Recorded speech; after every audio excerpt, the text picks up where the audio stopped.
त्यामुळे नक्की त्या अहवालामध्ये काय काय आहे ते कळायला काही मार्ग नाही.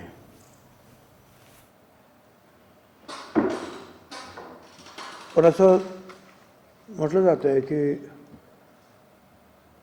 15 दिवसामध्ये 1,58,00,000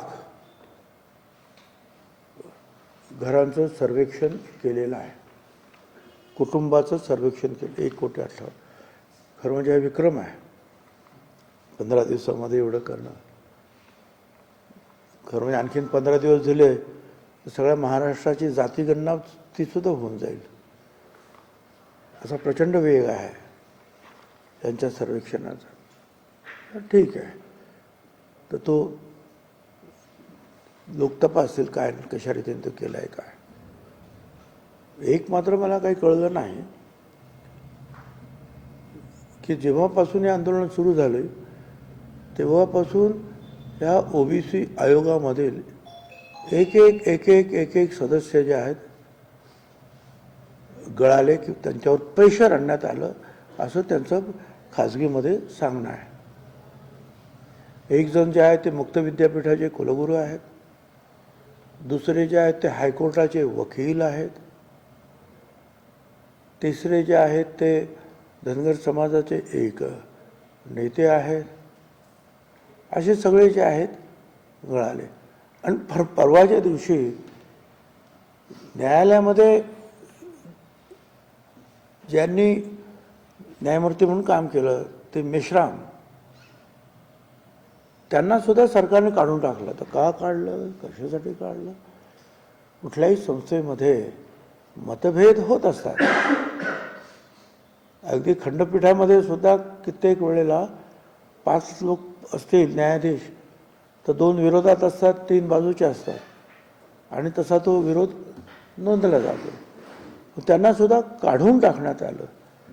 या सगळ्या गोष्टींची चर्चा आज जी आहे समाजामध्ये आहे की यांना का काढून टाकण्यात आलं. मग एक आहे, आम्ही पहिल्यापासून सांगतो आहोत की तुम्ही मराठा समाजाला वेगळं आरक्षण द्या. ते पृथ्वीराज चव्हाण मुख्यमंत्री असताना देण्याचा प्रयत्न झाला, कोर्टानं फेटाळलं. फडणवीस मुख्यमंत्री असताना देण्याचा दुसरा प्रयत्न झाला, हायकोर्टाने ते मंजूर केलं आणि सुप्रीम कोर्टात अडकलं. ते क्युरेटिव्ह पिटिशन जे आहे तिथे दाखल आहे. त्यामुळे आमचा पाठिंबा आहे, वेगळं आरक्षण द्या. पहिल्यापासून माझी मागणी आहे की त्यांना वेगळं आरक्षण द्या. पण त्याच्या पुढे आमचं म्हणणं आहे की त्यांना ओबीसीतून देऊ नका, ओबीसीतून देऊ नका, हे आमचं म्हणणं आहे. आणि त्याच्या पुढचं आणखी एक म्हणणं आहे की अलीकडची जी परिस्थिती आहे, अनेक मराठा समाजाच्या लोकांना त्यांची नोंद नसताना खोट्या नोंदी घेऊन त्याचे पुरावेसुद्धा आमच्याकडे आहेत. कुणबी म्हणून त्यांना दाखले देण्याची प्रक्रिया सुरू आहे.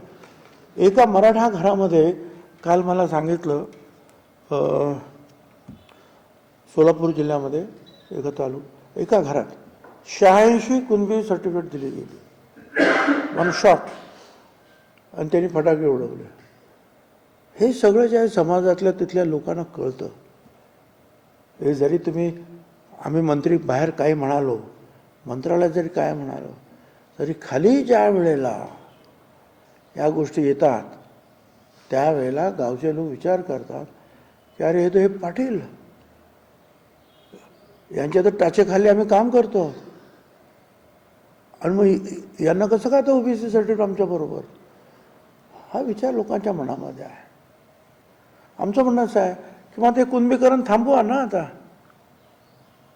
आणि जे नवीन जे काय दिलेले आहे तुमचे हे खोटे दाखले दिले असतील त्यांना सगळ्यांना जे आहे जो नवीन मराठा समाजाला तुम्ही जे आरक्षण वेगळं आरक्षण देत आहात त्याच्यात टाका. मुख्यमंत्र्यांनी सांगितलं ओबीसीला धक्का लागणार. अरे धक्का लागणार नाही. मग त्याप्रमाणे जे आहे हे जे कुणबी दाखले दिलेले आहेत मराठा समाजाला, कुणबी मराठा, मराठा कुणबी म्हणून, निदान आताच्या ह्या 2-4 महिन्यामध्ये ते तर सगळं टाका त्याच्यामध्ये. तेवढंच मग ओबीसी शांतच होता होते की बा ठीक आहे आता हे सगळे, पण त्यांना 12% मागे हायकोर्टाने मंजूर केलेले होते, 12 का 13%. मग आता एवढं मोठं आरक्षण त्यांना तिथे आहे. मग आमच्या ह्या 17%मध्ये 374 जातीमध्ये येऊन काय करणार ते, हा माझा मुद्दा आहे. आणि म्हणून त्यांना तिकडे टाका, म्हणजे विभागणी होईल. नाही तर 12%मध्ये कोणीच नाही, कारण सगळेचे सगळे इकडे आले. एखाद्या नारायण राणेसारखे एखादं कुटुंब की ज्यांनी सांगितलं की आम्हाला नको कुणबी सर्टिफिकेट, पण सगळेचे सगळे बाकीचे आले, तर मग ते 12% आरक्षणामध्ये जर दिलं 12% किंवा 10%, तर कोण आहेत मग? म्हणून आमचं म्हणणं आहे हे सगळे जे आहेत ना जबरदस्तीने केलेले कुणबी तिकडे टाका, हे माझं एक म्हणणं आहे.